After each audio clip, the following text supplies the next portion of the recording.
आज मैं आपको लेके जा रहा हूँ वियतनाम के सबसे दिलचस्प और खूबसूरत इलाकों में से एक मेकोंग डेल्टा की यात्रा पर, जो था एक गाइडेड टूर। मेकोंग डेल्टा, जिसे वियतनाम की लाइफलाइन कहा जाता है, अपने घने नारियल के पेड़ों, शांत नहरों, वाइल्ड लाइफ और समृद्ध सांस्कृतिक धरोहर के लिए जाना जाता है। तो तैयार हो जाइए इस शानदार अनुभव के लिए। सुबह सुबह हो ची मिन्ह से हमारे सफ़र की शुरुआत हुई। करीब 2 घंटे में हम मेकोंग रिवर के इस पोर्ट पर थे, जहां से मेकोंग डेल्टा के लिए मोटर बोट का सफ़र शुरू होता है। मेकोंग डेल्टा की ये ट्रिप हमारी शुरू हो चुकी है। अभी लगभग 2 घंटे का ट्रैवल करके साइगोन से यहाँ पहुँचे हैं और अब जा रहे हैं मेकोंग डेल्टा की तरफ। बोट थोड़ी देर में हमें ले आई पहले आइलैंड पर। हमारा पहला स्टॉप था एक लोकल फ्रूट फार्म। यहाँ सबसे पहले हमें सफ़र की थकान मिटाने के लिए एक फ्रेश ड्रिंक ऑफर की गई। उसके बाद हम चल पड़े लोकल फ्रूट्स ट्राई करने। यहाँ हमने फ्रेश ट्रॉपिकल फ्रूट्स ट्राई किए। इनमें ड्रैगन फ्रूट, लॉन्गन और जैक फ्रूट शामिल थे। टेस्ट इतना फ्रेश था कि लगा जैसे हम सीधे पेड़ से तोड़कर खा रहे हों। इसी बीच वहाँ आ गए कुछ लोकल आर्टिस्ट। उन्होंने एक एक कर हमें वियतनामी गीत गाकर सुनाए।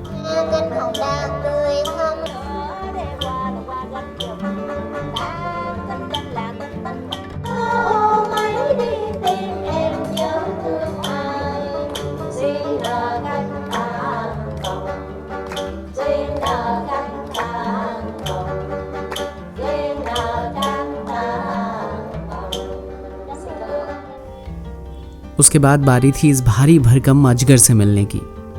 गाइड ने बताया कि ये अजगर यहाँ बहुत पवित्र माने जाते हैं। इनके साथ ग्रुप के लोगों ने फोटो खिंचाई और मैंने दूर से ही बस इसकी वीडियो बना ली।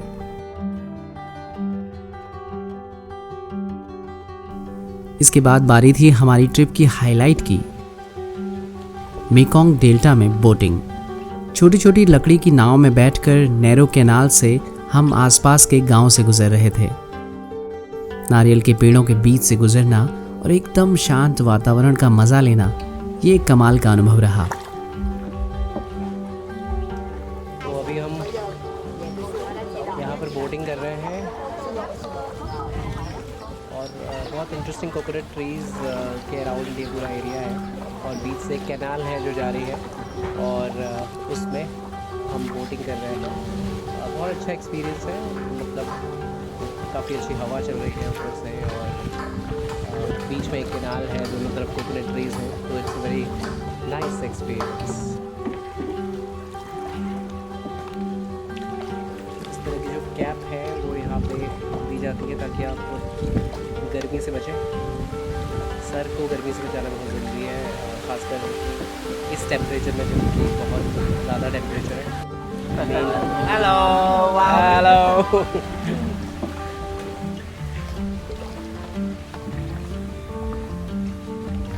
कैनाल्स में हम कुछ देर बोटिंग करते रहे और लोकल्स को आते जाते देखते रहे।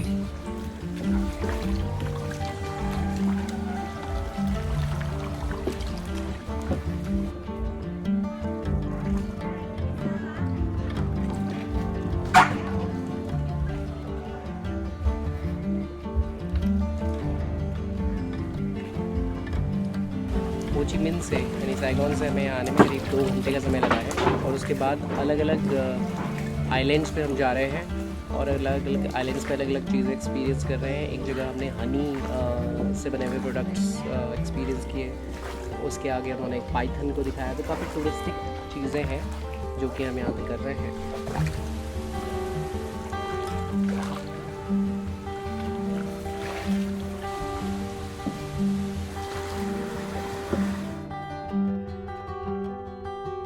अभी हम यूनिकॉर्न आइलैंड में हैं और यूनिकॉर्न आइलैंड इस मेकोंग डेल्टा का सबसे बड़ा आइलैंड है, ऐसा हमें बताया है हमारे गाइड ने। मेकोंग डेल्टा में बोटिंग करने के बाद अब हम आगे बढ़ रहे हैं नेक्स्ट आइलैंड की तरफ। बोटिंग का एक्सपीरियंस तो बहुत अच्छा था, हालांकि गर्मी बहुत है। कोकोनट ट्रीज़ के बीच में से जो बोट्स हैं, छोटी छोटी बोट्स, वो रो करके हमें दूसरे आइलैंड की तरफ ले आई हैं और वो एक्सपीरियंस अभी तक का सबसे अच्छा था। तो एक बार फिर बोट में सवार होके हम चल पड़े डेल्टा के अगले गांव की तरफ।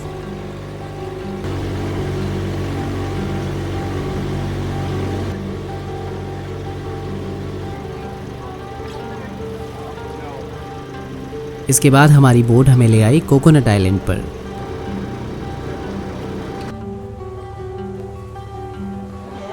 यहाँ हमने देखा कैसे लोकल लोग नारियल से तेल, कैंडी और हस्तशिल्प बनाते हैं।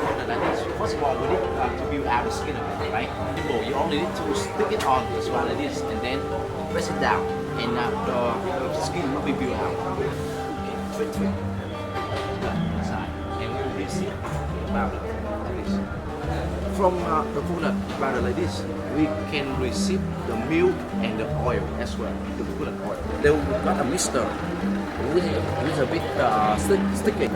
See, they will put the mixture up here and leave it here for cooling down about. आप चाहें तो यहाँ से अपने लिए और अपने अपनों के लिए कोकोनट कैंडी या कोई सोवेनियर खरीद सकते हैं। इसके बाद गाइड ने हमें दिखाई वियतनाम की एक और खास चीज, स्नेक वाइन। ये वाइन चावल से बनाई जाती है और उसमें नशे के लिए सांप का इस्तेमाल किया जाता है। In our old medical treatment, we use the snake wine like this to treat for some of the regular illness. Guide ने बताया कि ये हेल्थ के लिए काफ़ी अच्छी होती है। आप चाहें तो इस वाइन को ज़रूर ट्राई कर सकते हैं, लेकिन मैंने तो बस इसे कैमरे में कैद करना ही ठीक समझा। हम काफ़ी देर से घूम रहे थे और अब भूख लग गई थी, तो लंच के लिए हम एक गांव में आ गए।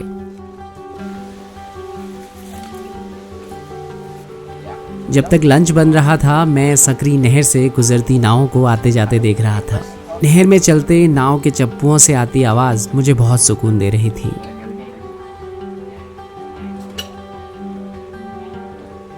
यहाँ लोकल रेस्टोरेंट में वियतनामी ताजी मछली, चावल और एक लोकल सूप हमें परोसा गया। नॉनवेज और वेज दोनों खानों के ऑप्शन यहाँ पे आपको मिल जाते हैं। लंच के बाद हम चल दिए आसपास के गांव को घूमने। नारियल के घने जंगलों के बीच ये बोट राइड करीब घंटे भर चलती रही और फिर हम आ गए यूनिकॉर्न आइलैंड की तरफ। यूनिकॉर्न आइलैंड से एक नए आइलैंड पर आने के लिए हमें अब मोटर बोट पर सवार होना था। जंगलों के बीच अलग अलग आइलैंड की ये तलाश बिना गाइड के बड़ी मुश्किल होती होगी, इसलिए गाइडेड टूर ही यहाँ बेस्ट ऑप्शन लग रहा था। यहाँ हमने गांव का साइकिल से चक्कर लगाया, जिसका वीडियो मेरे पास नहीं है, लेकिन यादें ढेर सारी हैं।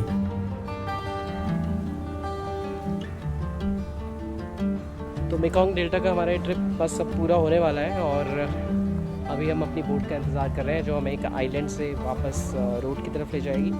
अभी हम देख सकते हैं आप चारों ओर कि हम एक गांव में हैं जहां केले के पत्ते हैं, नारियल के पत्ते हैं और बहुत अच्छा विलेज व्यू जो है वो यहाँ पे देखने को मिल रहा है। तो अगर आपको वियतनाम के गाँव की तरफ जाना हो, वियतनाम के गाँव को देखना हो कि वो कैसे होते हैं, तो आपको यहाँ मेकॉन्ग डेल्टा के स्ट्रिप पर ज़रूर आना चाहिए। गर्मी हालांकि बहुत ज़्यादा है और इतनी गर्मी में थोड़ा सा अपने आप को प्रोटेक्ट करते हुए चलेंगे तो बेटर रहेगा। पानी खूब पीजिए, डिहाइड्रेशन से बच के रहना बहुत ज़रूरी है। सर पे आइडली हैट भी होनी चाहिए, मेरी हैट कहीं खो गई है, लेकिन सर पे हैट भी रखिए, चश्मा लेके आइए, सारे प्रोटेक्शन के साथ आइए और खूब सारा पानी पीजिए, वो बहुत ज़रूरी है। और ट्रिप ज़रूर कीजिए क्योंकि बहुत अच्छे एरिया से आप गुज़रते हैं और बहुत अच्छी बोटिंग राइड है डेल्टा के चारों ओर। तो आई थिंक अगर आप वियतनाम आ रहे हैं तो ये एक मस्ट टू डू ट्रिप है। यहाँ हमें हाईवे की ओर ले जाने वाली अपनी मोटर बोट का थोड़ा लंबा इंतज़ार करना पड़ा। बोट आई और हम एक बार फिर चल पड़े मेकॉन्ग रिवर से मेथा नाम के गांव की ओर, जहाँ एक और सरप्राइज हमारे इंतज़ार में था। शाम होते होते हम आ गए अपने ट्रिप के आखिरी पड़ाव पर। गाइड ने बताया कि ये है Vinh Trang pagoda. This is the most sacred place in Meta City from the old town to now. This was built about 150 years ago, and the name Vinh Trang has been last forever. ये pagoda अपने शानदार architecture के साथ शांत वातावरण के लिए भी जाना जाता है। यहाँ पर आपको बुद्ध के 3 बड़े बड़े स्टैचू देखने को मिलेंगे। जैसे ही आप पगोड़ा में एंट्री करते हैं, दूर से ही लाफिंग बुद्ध की एक बड़ी सी मूर्ति दिखाई देती है। माना जाता है कि ये मूर्ति समृद्धि और खुशी के प्रतीक है। यहाँ बुद्ध की एक और मूर्ति दिखाई दी जो कि है ध्यान मुद्रा में। ये मूर्ति आत्मिक शांति का संदेश देती है। और तीसरी है लेटी हुई बुद्ध की मूर्ति जो निर्वाण की स्थिति को दिखाती है। तो मेकोंग डेल्टा से लौटते हुए अभी हम एक बहुत ही शानदार जगह पे हैं। यह है बुनचोंग पगोड़ा, जहाँ पे बुद्ध की बहुत बड़ी बड़ी स्टैचूज़ जो हैं वो आपको देखने को मिलती हैं और बहुत सुंदर पगोड़ा है। तो जब मेकोंग डेल्टा से जो ट्रिप होगी वहाँ से लौटते हुए आपको इस पगोड़ा में भी लाया जाएगा। तो बहुत खूबसूरत पगोड़ा है और बुद्ध की इतनी ऊंची ऊंची स्टैचूज़ हैं कि देख के बहुत अच्छा फील होता है। अंदर एक बड़ा प्रार्थना कक्ष भी है जिसका गोल्डन रूफ और बारीक नक्काशी देखने लायक है। तो इस तरह हमारा ये ट्रिप पूरा हुआ। तो अगर आपको वियतनाम के मेरे वीडियो पसंद आ रहे हैं तो इस मेरे चैनल यात्रा का उमेश पंत को सब्सक्राइब कीजिए, फॉलो कीजिए, लाइक कीजिए, कमेंट कीजिए। और ऐसे ही और वियतनाम के बहुत सारे वीडियोस इस चैनल पे भी आने वाले हैं। यात्रा जारी है, चलती रहेगी। तो आप चैनल को सब्सक्राइब जरूर करें ताकि आपको ये वीडियो लगातार देखने को मिलते रहे। आई होप कि मेरी ये वियतनाम सीरीज़ आपको पसंद आ रही होगी। अगर आपको ये व्लॉग पसंद आया तो मेरे हो ची मिन, होई एन और दानांग के व्लॉग्स भी आप ज़रूर देखना। मिलते हैं अगले वीडियो में एक नए सफ़रनामे के साथ।